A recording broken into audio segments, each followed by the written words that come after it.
1936년 독일의 검은 숲에서 미확인 비행물체가 추락했습니다. 그것은 날개가 없었고 디스크같이 생겼고 인간이 만든 어떤 인공물보다 강했습니다. 그것은 모든 과학적 분석을 혼란스럽게 했습니다. SS 기술부의 엘리트 물리학자들은 그 미스테리 항공기를 재현하는 임무를 맡았습니다. 1939년 하우네부 디스크가 탄생합니다. 1918년에 뮌헨에서 설립된 신비적 연구단체인 툴레이 협회에서는 비밀기지가 남극에 있으며 이곳이 하우네부가 개발된 곳이라는 소문이 나돌았습니다. 놀랍게도 이러한 관념은 들리는 것만큼 멀리서 가져온 것이 아닙니다. 이러한 능력은 고대 외계인이 제공하는 더 높은 지식을 통해서 안내된다는 소문이 있었습니다.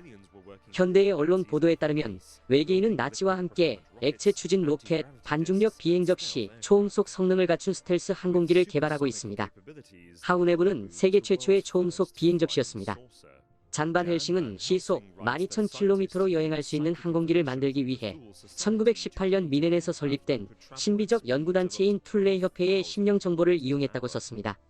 2차 세계대전 동안 공군 조종사들은 미확인 비행물체를 여러 번 목격했습니다. 보고서들에서는 UFO가 전투기를 따라오는 회전하는 불덩어리들 같다고 묘사했습니다. 영국 왕립 공군 베테랑 앤드류 암브로스는 이들은 추적당했을 때 이 항공기들은 속도를 급격히 바꾸거나 따라갈 수 없도록 사라져 버렸다고 썼습니다. 연합군 조종사들은 그들을 푸파이터라고 불렀습니다. 발명가와의 인터뷰입니다. 이건 어떻게 작동할까요? 그것은 자석이 파이프를 통과하면서 천천히 떨어지는 것과 비슷합니다. 도체에 자기장 변화가 있을 때마다 전류는 그 변화를 거스르는 자기장 발생을 유도합니다. 그리고 이 경우 회전하는 자석은 구리시트에 전류를 유도합니다. 그것들은 회전 자석이 거울에 비친 것 같은 이미지의 자기장을 구리시트 위에 만듭니다. 그렇게 해서 그것들이 서로 닿지 않게 합니다. 만약 로터가 충분히 빨리 회전한다면 이 반발은 공중부양으로 이어집니다.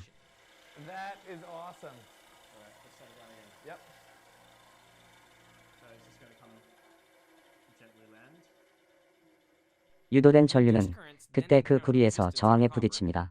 그래서 그들은 열로서 에너지를 소비합니다.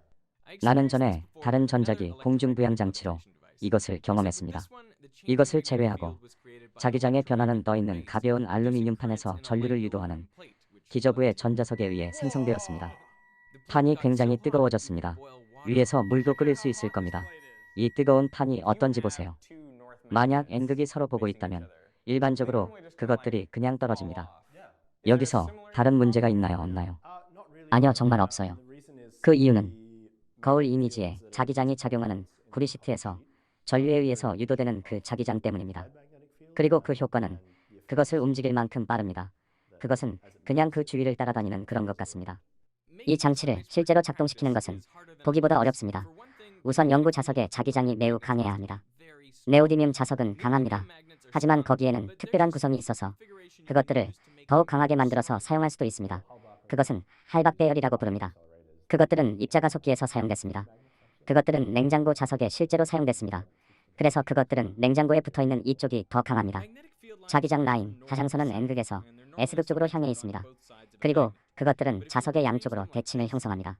만약 이것들을 이와 같이 배열한다면 자장선은 거의 완전히 자성의 배열 한쪽 극성에 연결됩니다. 그리고 그것들의 다른 쪽 극성은 사라집니다. 자석들의 구성을 변경하지 않는 이런 환경은 훨씬 더 강한 자기장을 생산합니다. 이 회전자에는 12개의 실기 모양의 자석들이 있습니다. 그것들의 자성의 극은 이 특정한 배열에서 달라집니다. 이것은 바닥면의 자기장을 증가시킵니다. 그리고 꼭대기 쪽에서는 자기장이 거의 사라집니다. 자석이 회전함에 따라 그것들은 그 아래의 구리판에 회전하는 자기장을 만듭니다. 이것은 아래에서 회전하는 자석의 자기장에 반하는 자기장을 만드는 전류를 유도합니다. 그 결과 쿼드코프터를 들어올리는 반발력이 작용하는 것입니다. 에너지는 구리에서 유도된 전류에 의해 생산된 열만큼 시스템에서 깨끗하게 소비되고 있습니다. 그리고 그 에너지는 전류에 의해 유도된 자기장이 회전 자석들 아래쪽에 완벽하게 거울 반사된 것이 아니라는 사실입니다. 대신 유도된 자성의 극은 살짝 앞서 있습니다. 그래서 그것들은 로터 위에서 반대 방향으로 힘을 생산합니다. 그건 역회전력이 생기는 것입니다. 그래서 다른 모퉁이에 있는 로터들이 반대 방향으로 회전하는 것입니다.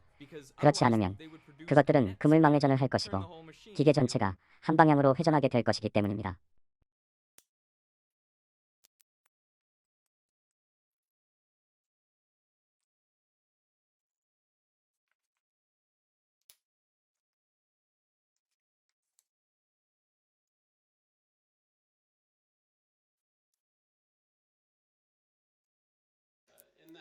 탄소 섬유판 위에 6개의 네오디뮴이 놓여 있습니다. 그리고 NO13은 기본적으로 가장 강력한 자석입니다. 그리고 그것들은 각각 반대되는 극끼리 놓습니다. N극S극, N극S극, N극S극. 판 위에서 그것이 회전할 때 무슨 일이 생길까요? 실제로 약 이 정도까지는 떠오릅니다.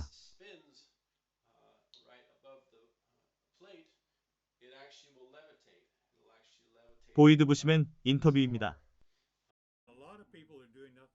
많은 사람들이 엄청난 양의 질량으로 물체를 움직이게 하는 중력파를 얻을 수 있을 것이라는 것만 알 뿐입니다.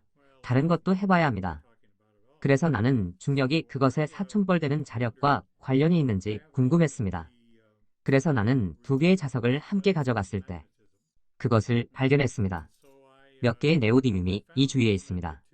나는 이것들이 너무 강하게 달라붙기 때문에 겁이 납니다. 이것들은 잘못하면 위험할 수 있습니다. 어찌됐든지 자석을 가져가서 그것들을 함께 넣으면 그것들이 딱 하고 달라붙습니다. 그렇죠.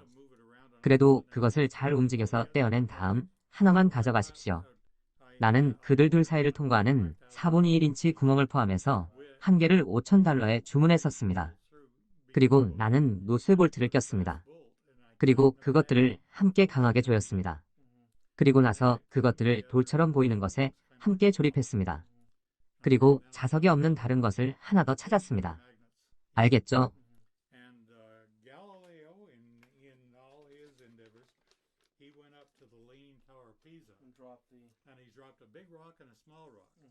갈릴레오는 힘들게 피사의 사탑에 올라가서 큰 돌과 작은 돌을 떨어뜨렸습니다.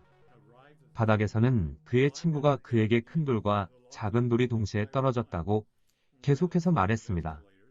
나는 잠깐 에스컬레이터로 로키드 빌딩 500에 올라갔을 때 9명의 남자들에게 도움을 구했습니다. 그들에게 이 실험에 대해 미리 가르쳐주지도 않았고 의견 조율도 없었습니다. 나는 2개의 돌을 떨어뜨렸습니다. 내가 그들에게 어느 것이 먼저 떨어지든지 그것을 손에 가지고 있으라고 말했습니다. 내가 엘리베이터를 내려왔을 때 건네받은 것은 같은 것이었습니다. 그래서 그게 안에 있었는지 아무도 모릅니까? 절대 모릅니다. 나는 그것을 9번 시험했습니다. 그것은 마치 자기장이 반대로 뻗어나간 것 같습니다. 그리고 각 측면에서 자기장 영역이 3피트입니다.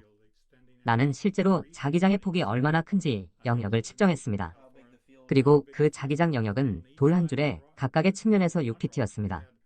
어쨌든 그 다른 돌이 먼저 떨어졌습니다. 어느 것이 먼저 떨어졌습니까? 속에 자기장이 없는 돌이 먼저 떨어졌습니다. 그래서 중력 효과를 어느 정도 상쇄할 수 있군요. 중력 효과는 줄일 수 있는 것이군요. 맞아요. 분명합니다. 자기장을 반대로 한다면요? 그것은 좋지 않습니다. 당신은 4개에서 9가지를 얻고 1개의 지혜까지 얻었습니다. 나는 항상 잘 베풉니다. 운이 좋으십니다.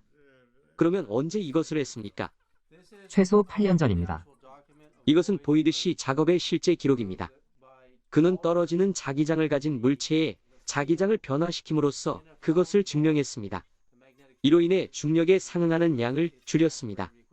확실한 비율로 중력 효과를 상쇄시켰습니다. 그 장소는 화이트 솔로몬 텍사스였습니다. 시간은 오후 12시 20분이었습니다. 그리고 이것은 1995년 12월 12일입니다. 아무도 이것을 모르지 않습니까? 그렇죠.